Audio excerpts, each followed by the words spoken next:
All right, I'm ready to put the leg on this vise.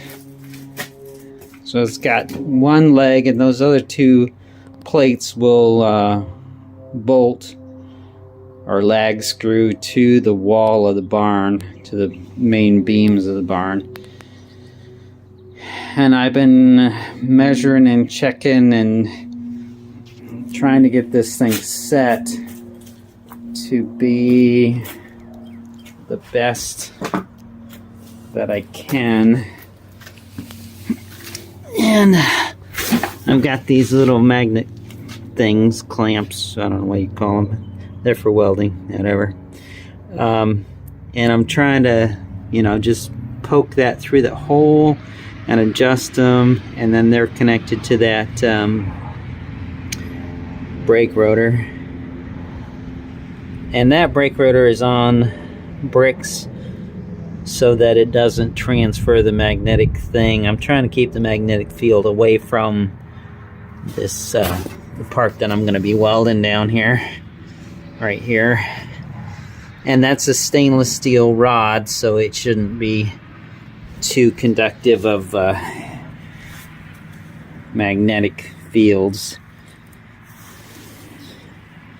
I've been looking at it for long enough, and I think I'm gonna weld it and see what happens. I suppose the worst thing could be I just don't like it and grind it back off of there and start over again. But I've been looking at this and puzzling till my puzzler is sore, and I think I'm just gonna weld that up, and then I'm gonna be putting this foot on it to give it kind of a bigger contact patch on the ground, so that'll weld to this other end. And then it'll be ready to put it in the barn.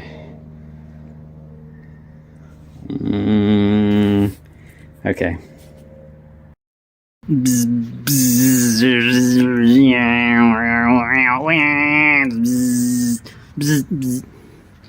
Okay, well, I get that welded up, and now I've turned it upside down, leveled it out, and I have that little foot down there. When I get that to the position I want it in, which will probably take me another half hour, I suppose, but then I will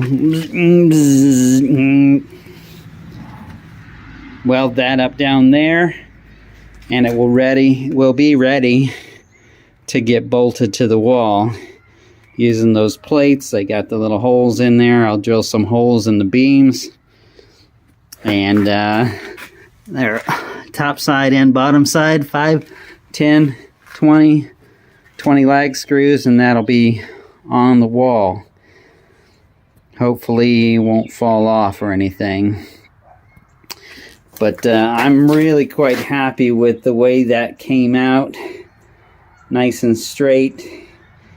And now if I can do just as good a job welding that foot up so it will stand there like it's supposed to, I get the vise back on it and install it in the barn.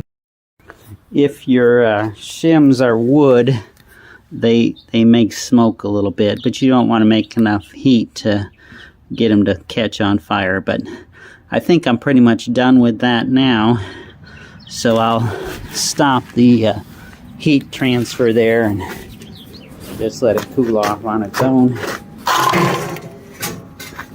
Yeah, and that just, minor sunburn there, but get that slag cleaned up a little bit, and this baby will be ready to take the journey to the barn, hopefully for the last time. Hey, thanks for watching. Well, yeah, I may add another segment of actually installing this thing, but that's going to be tomorrow.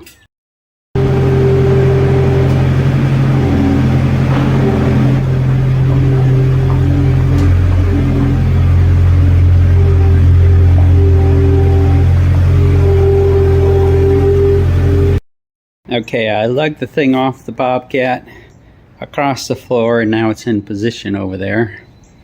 And now it's just a matter of getting holes in the wall. I need to open up the holes in the plate a little bit. I don't know if you can see those well enough to really see what... They're a little bit too small for the bolts that I'm going to go in there. And these bolts, these are the ones I've kind of polished up, but they're well, they're old.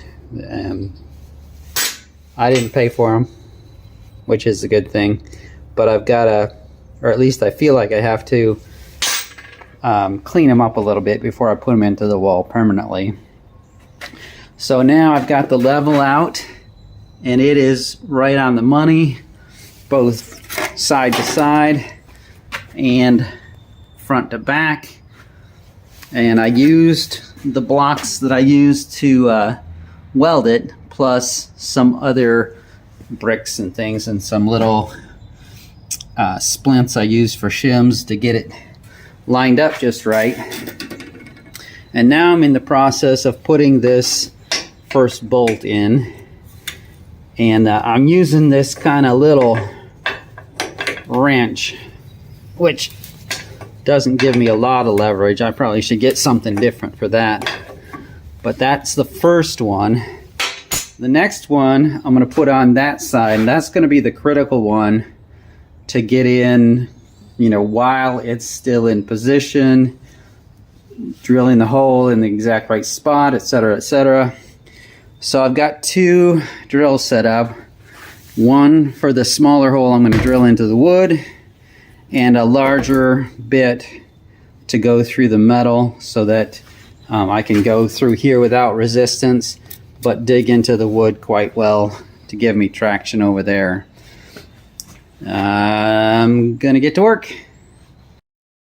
The first one I need to drill, I'm gonna drill this one right here to get that into the wood, and then I will switch to the other drill and drill out the metal. I want to check that for level again to make sure I'm still on the money.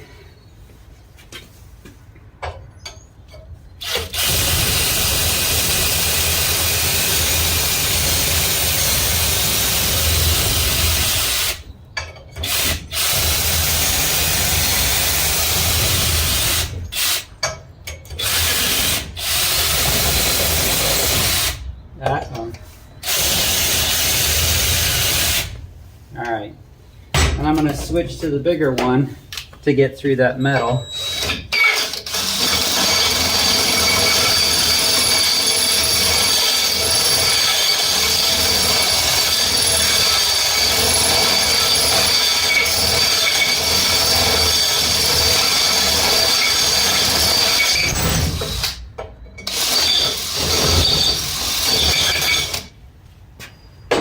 And I kind of wallered out the hole a little bit because it's still pretty tight going in there.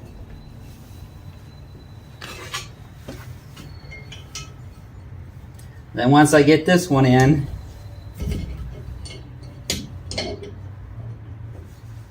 it will be, you know, pretty much in place so that I can drill the other holes without, you know, too much worry about it moving, because it shouldn't move at all.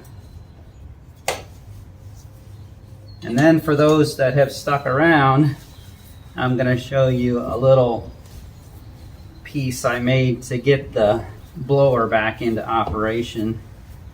And this is just something that occurred to me while I was putting the last time I put it together with the paint, which didn't hold for nothing really.